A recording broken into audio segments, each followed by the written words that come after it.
안녕하세요. 이번 R2팀 발표를 맡은 발표자 안사연입니다. 저희 팀은 이번에 뉴트리라는 기업을 분석해 보았습니다. 목차는 다음과 같습니다. 먼저 기업 개요입니다. 회사명은 뉴트리이고 2001년에 설립되어서 2018년에 코스닥 시장에 상장되었습니다. 시가총액은 1,765억 원이고 주가는 어제 종가 기준으로 19,450원입니다. 외국인 지분율은 2.35%이고 최대 주주는 동사의 대표인 김도원 씨로 23.15%의 지분을 갖고 있습니다. 주주 구성을 보시면 GS 홈쇼핑이 6.12%의 지분을 갖고 있다는 것이 특징입니다. 다음으로 기업 대표 분석입니다. 뉴트리는 경영 총괄을 담당하는 김도원 대표와 영업 마케팅을 총괄하는 박기범 대표, 두 사람이 공동 대표로 등록되어 있습니다.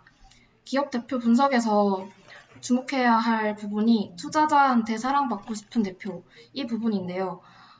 뉴트리는 20년도 상반기 35억 원의 자사주를 매입했고 성장주임에도 불구하고 매년 꾸준히 배당을 주는 모습을 보여주고 있습니다.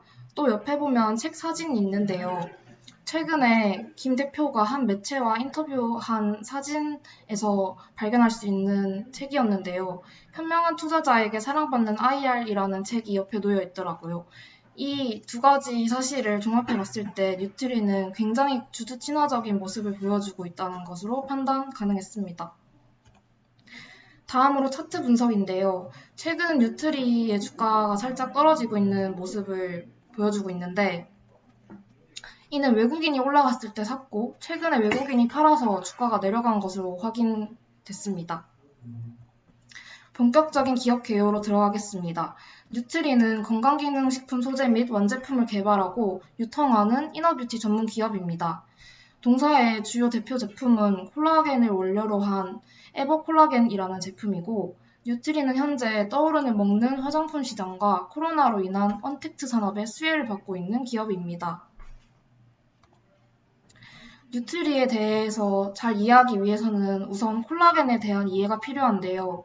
콜라겐은 인체 내에서 가장 풍부한 단백질 중의 하나로 피부 탄력과 보습을 담당합니다. 잘 알고 있는 피부 탄력 외에도 콜라겐은 머리카락이나 뼈, 연골 등에 다량 함유되어 있기 때문에 인체에 아주 중요한 성분이라고 할 수 있습니다. 또 체내 콜라겐은 나이가 들수록 자연스럽게 줄어들고요. 또 여러분이 잘 아시는 돼지 껍데기나 닭발 같은 자연 콜라겐은 아미노산이 꼬여있는 3차원 구조를 가지고 있습니다. 그리고 굉장히 고분자여서 소화 효소가 달라붙기 어렵습니다. 즉, 일반 음식물을 섭취함으로써 콜라겐에 대한 효과를 기대하기는 어렵다는 뜻입니다.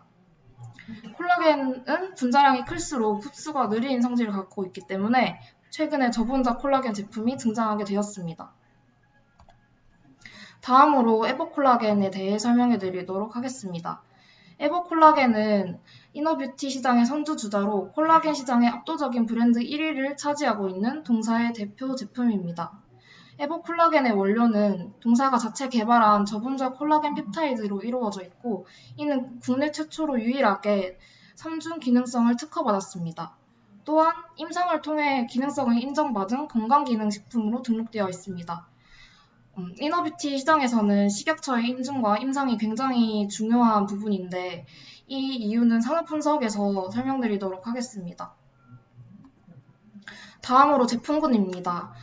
동사의 대표 제품인 에버콜라겐은 기능별 또는 유통 경로별로 세분화하여서 5가지 제품군을 가지고 있는데 그 중에 에버콜라겐 인에너 플러스가 동사의 대표 제품입니다. 에버콜라겐 인에너 플러스는 콜라겐뿐만 아니라 비타민 C, D, 비오틴 등을 함유한 복합 기능 제품입니다. 이 제품은 주로 3, 40대 중장년층이 주요 타겟층인 홈쇼핑 채널을 통해서 판매되고 있습니다. 다음으로 재무 분석입니다.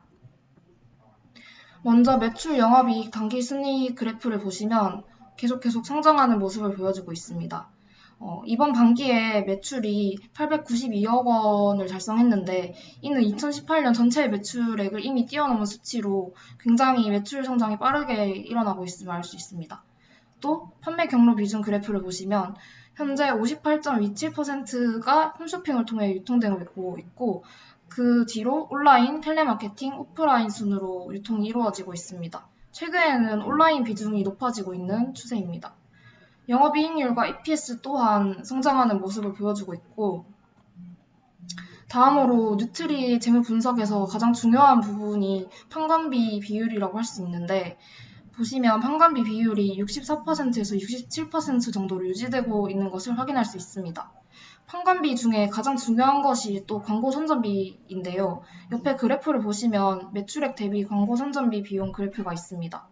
광고 선전비 비율은 10% 중후반대를 유지하고 있는데 동사의 대표가 예전에 말했던 점이 있는데요. 아마도 이제 콜라겐 시장에서 카파를 어느 정도 차지하면은 그러면 광고 선전비 비용을 대폭 늘린다고 했는데 그 점을 또 생각해 보셔야 할 것 같습니다. 또한 밑에 그래프를 보시면 부채 유형자산 장기 차입금 그래프가 있는데 같이 봐주시면 됩니다.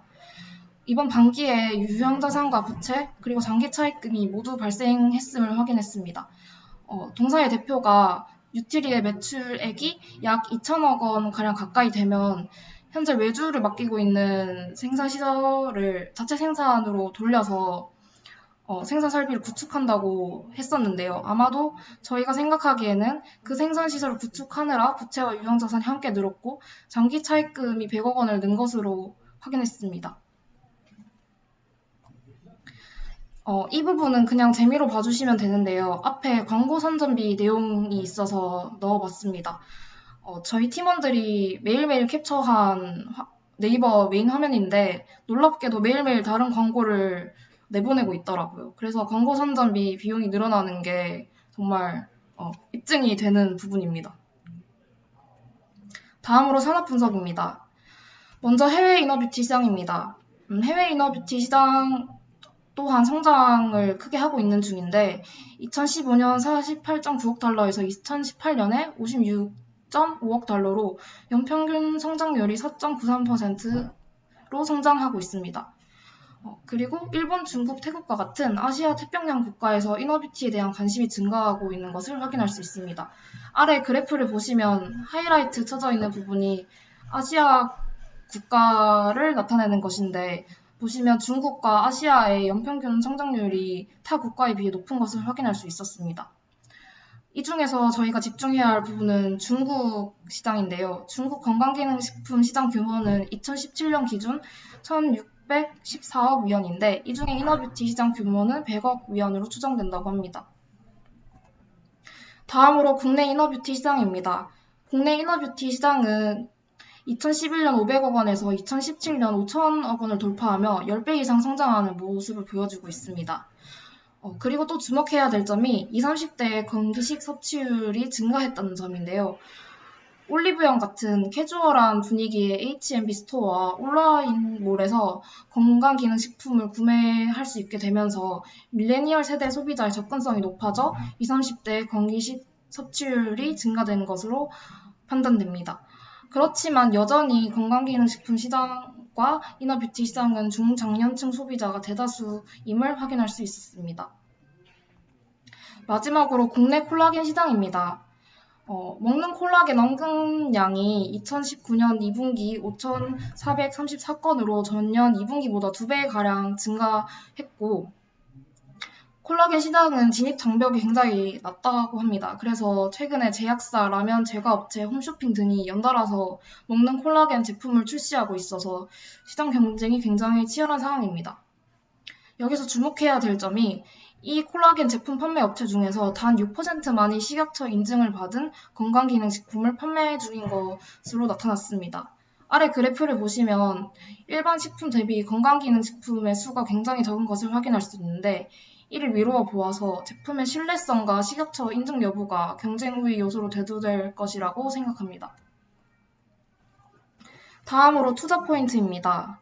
첫 번째 투자 포인트는 건강기능식품 시장의 성장과 함께 넘버원 이너뷰티 기업 뉴트리가 동반 성장한다는 내용인데요. 건강기능식품 시장은 최근에 소재 중심에서 브랜드 중심 시장으로 이동하는 중입니다.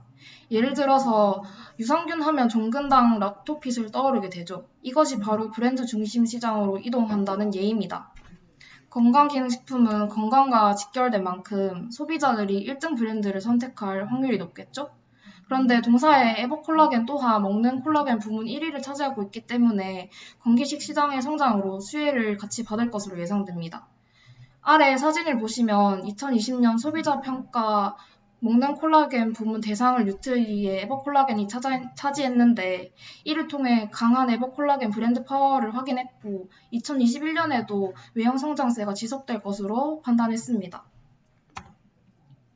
다음 투자 포인트는 유통 채널 다각화에 따른 매출 성장이 기대된다는 것인데요. 최근 코로나19로 인해서 홈쇼핑이나 온라인몰 같은 비대면 채널의 비중이 확대되고 있습니다. 동사의 홈쇼핑 매출액은 전년 대비 138.5% 증가했고 코로나19로 인해 홈쇼핑 시장이 전체적으로 약진 중인 상황입니다. 또한 홈쇼핑 판매 수수료율과 광고 선전 비율 또한 안정화되어서 이익률 개선에 기여하고 있는 것을 확인할 수 있었습니다. 아래 그래프를 보시면 올해 판매 수수료율이 30%대 초반까지 내려온 것을 확인할 수 있습니다. 동사는 현재 6개의 홈쇼핑 채널에서 제품을 판매하고 있는데 올해 추가로 2개의 홈쇼핑 채널에 진출할 예정이라고 합니다.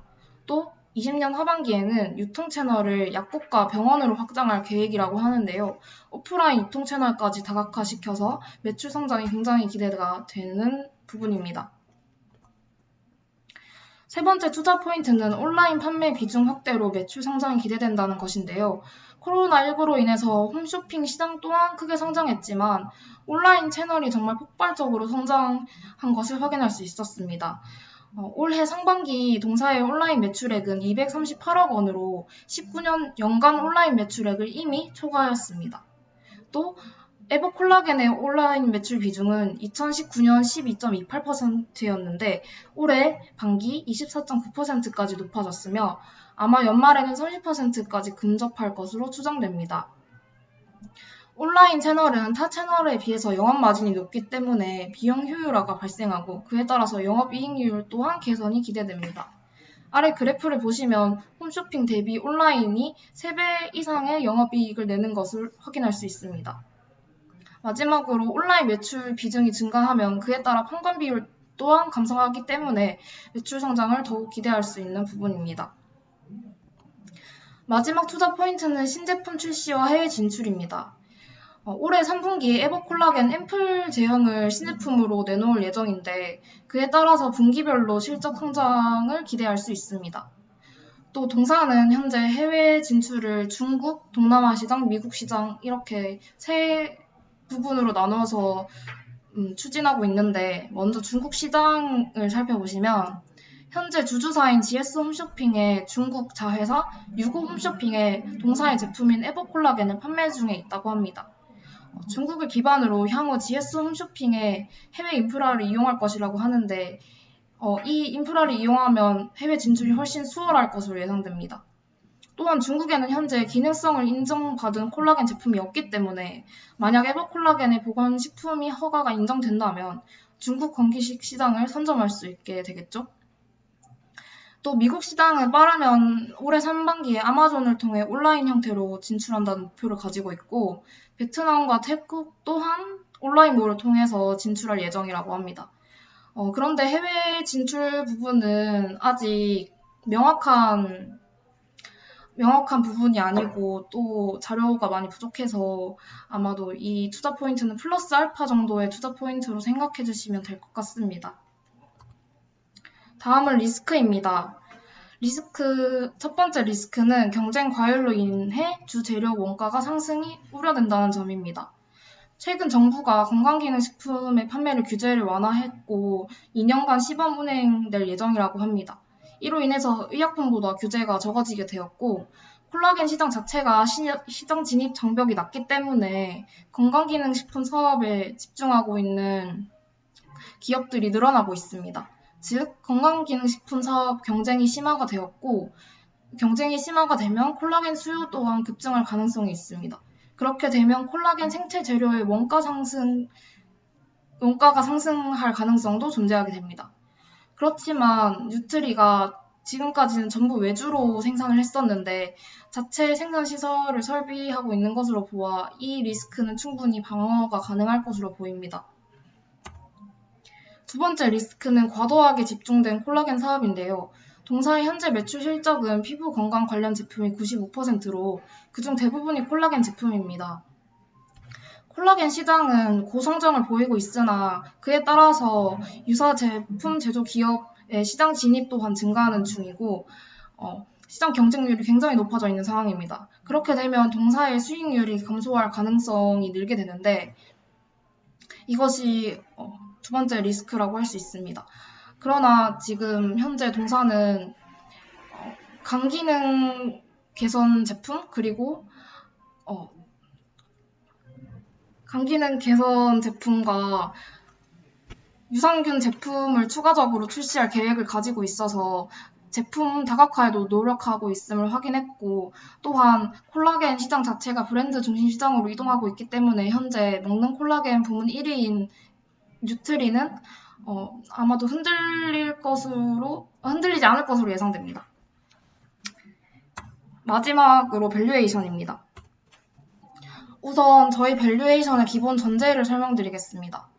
첫 번째 전제는 회사의 가치를 복리 성장으로 바라봅니다. 두 번째는 단기간 주가는 예측 불가능하지만 장기적으로는 실적의 회귀함을 전제합니다. 저희 팀은 주가는 실적을 따라간다는 투자 철학을 가지고 이 전제를 넣었고요. 즉 저평가된 기업일지라도 장기적으로 실적이 상승한다면 주가 또한 같이 따라갈 것이라는 것을 전제로 넣은 것입니다. 세 번째 전제는 단기 순이익 증가율 만큼 주가가 상승한다는 것입니다. 네 번째는 뉴트리의 PER을 9.3으로 고정한다는 것입니다. 또 밸류에이션의 가정을 설명드리겠습니다. 현재 뉴트리는 기존 홈쇼핑 중심 판매와 늘어나는 온라인 비중으로 판권 비율이 많이 바뀔 것으로 예상됩니다. 그에 따라서 매출보다는 드는 비용에 초점을 두었고요. 뉴트리의 올해 실적은 올해 반기 실적을 봤을 때 충분히 가능한 수치로 생각되고 그에 따라서 본팀은 20년도가 아닌 향후 21년도부터의 실적을 추정할 계획을 가지고 있습니다. 마지막 과정은 해외 진출을 시작하고 있으나 정확한 시장 예측이 어렵기 때문에 보수적으로 매출 기대값을 제외하였습니다. 앞서 설명한 전제 중에 고정 PER이 있었는데 이 고정 PER이 무엇인지 조금 더 설명해 드리도록 하겠습니다. 고정 PER은 뉴트리가 현재 다른 이너뷰티 기업보다 고평가되어 있는지 아니면 저평가되어 있는지 판단하는 지표로 사용하였는데 뉴트리의 ROE와 영업이익률이 가장 높은 것으로 확인했고 다른 기업과 PER을 비교해 봤을 때 상대적으로 저평가를 받고 있음을 확인했습니다. 그런데 뉴트리는 현재 콜라겐 사업 하나에 집중하고 있고 비교한 다른 기업은 여러 가지 제품군을 가지고 있기 때문에 이 점을 모두 고려해서 PER을 조정하지 않고 계속 9.3으로 고정해서 가져가는 것을 전제로 했습니다. 본격적으로 밸류에이션을 설명하기에 앞서서 이해를 돕기 위해 보여주는 부분인데 쉽게 생각하시면 매출을 추정한 뒤에 그 매출에서 비용을 빼서 수익을 구한다는 것입니다. 첫 번째로 매출 추정입니다. 매출 추정은 2021년도 매출 추정식을 통해서 설명해 드리도록 하겠습니다. 21년도 매출은 2020년 매출액에다가 다음 해의 매출 성장률 40-5%를 더한 식으로 계산을 하게 됩니다. 이 40-5%가 무엇인지 모를 분들을 위해서 설명해 드리자면 뉴트리가 최근 3년 동안 대략적으로 40% 정도의 성장률을 유지하고 있습니다. 그런데 이 성장률이 계속 유지된다는 보장도 없을 뿐더러 시장 성장이 안 좋아질 수도 있기 때문에 그런 것을 모두 고려해서 보수적으로 5%씩 매년 차감하는 것으로 설정한 것입니다. 이렇게 판매 경로별로 매출을 구해서 나온 결과는 다음과 같습니다. 다음은 비용 추정입니다. 본팀은 밸류에이션에 있어서 비용 추정이 가장 중요하다고 생각했는데요. 우선 비용 추정의 큰 틀은 다음과 같습니다. 매출 총이익에서 매출 원가를 빼고 순수 광고비를 차감하는 형태로 이루어져 있습니다. 동사의 대표가 뉴트리의 매출이 2천억 원 가량 정도 되면 생산 시설 설비를 자체 생산 시설 설비로 바꾼다고 했기 때문에 그 점을 고려해서 매출 원가를 산정했습니다. 또 이렇게 나온 영업이익은 어떻게 구했냐면 판매 경로별 영업이익률을 구해서 앞서 계산한 매출 원가와 광고비를 제외한 금액에 맞추어서 계산을 했습니다. 쉽게 설명하자면 매출에서 매출 원가를 빼고 순수 광고비를 차감한 것을 A라고 했을 때 A를 판매 경로별 비율에 따라 나눕니다. 그렇게 나눠서 영업이익률을 구한 다음 그 영업이익률을 가지고 총 영업이익을 구하는 것입니다. 앞서 설명한 것과 같이 추정한 비용과 영업이익입니다. 매출에서 비용을 빼서 나온 수익은 다음과 같습니다. 총 영업이익을 구했고 앞서서 거기에 매년 10억씩 감가상각비를 빼줍니다.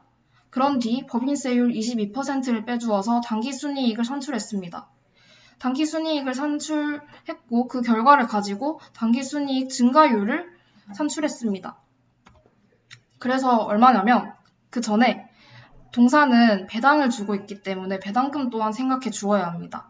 그래서 배당금을 추정했고 배당금 수익률을 더해주면 저희의 밸류에이션이 완성이 됩니다. 이상입니다. 질문 받겠습니다.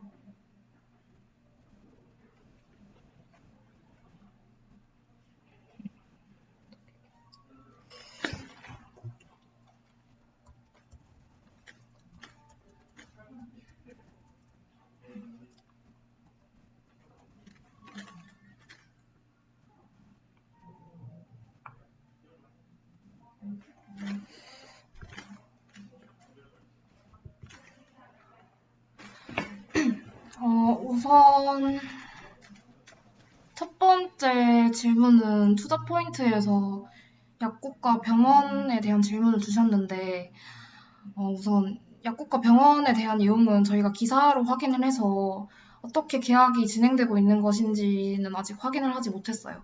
그런데 저희가 이 내용을 넣을 수 있었던 게 팀원분의 부모님이 현재 약국업에 종사하고 계셔서 그분에게 여쭤보았는데 약국에서 콜라겐 제품이 굉장히 잘 팔린다고 해요. 그래서 저희가 약국에 들어가도 이게 투자 포인트로서 역할을 좀 할 수 있을 것 같다고 판단을 해서 넣게 되었습니다. 어떻게 계약이 진행되고 있는지 자세히는 모르겠습니다.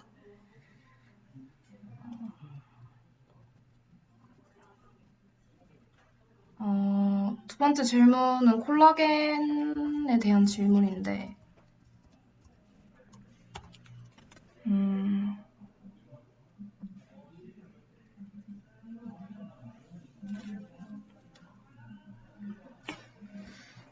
분해되죠?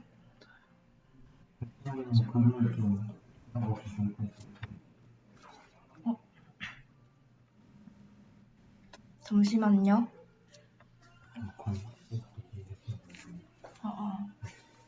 이거 어떻게 올려?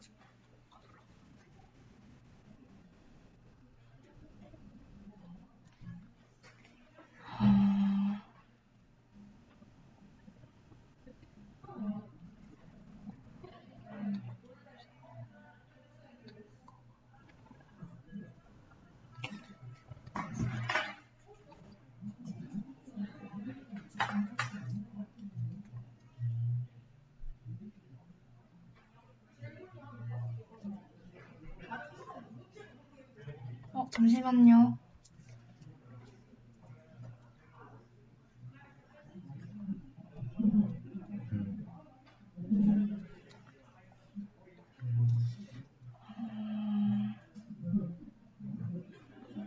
의학적 근거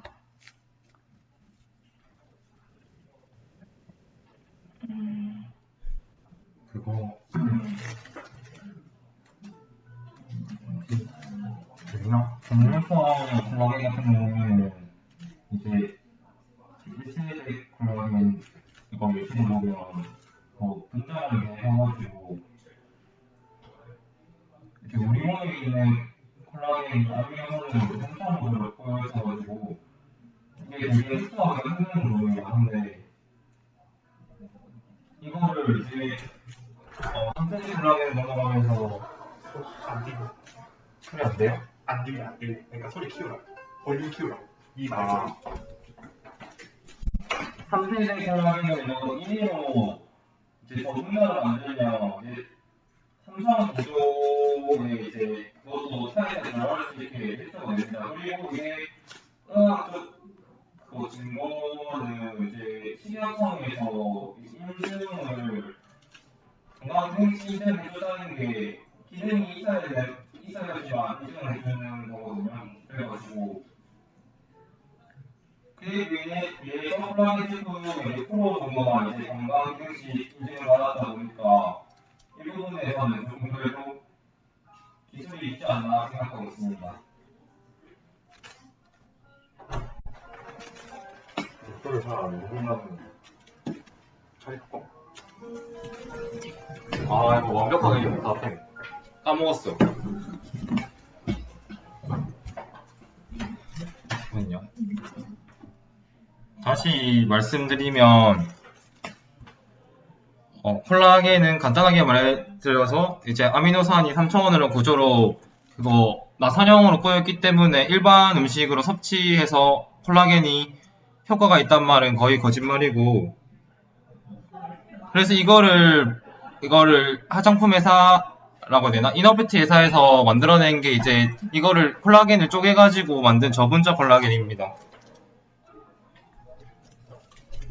근데 이게 그러면 이렇게 작게 분해되면 이제 나선형 안에 들어가가지고 흡수가 되는데, 어쨌든 이게 의학적 근거라고 하면 저희가 논문까지 찾아보지 않았지만 식약청에서 건강기능식 식품은 그 기능을 인정받아야만 그거를 인정해준다고 해요. 그래서 아까 저희가 발표 중에 말씀드렸던 것 중에 콜라겐 제품 중에 단 6%만 그 기능을 인정받았다고 합니다. 근데 동사는 3중에 걸쳐서 그 기능을 인정받았고요. 제 답변이 부족하시면 그거 나중에 저한테 카톡으로 더 질문해 주시면 감사하겠습니다.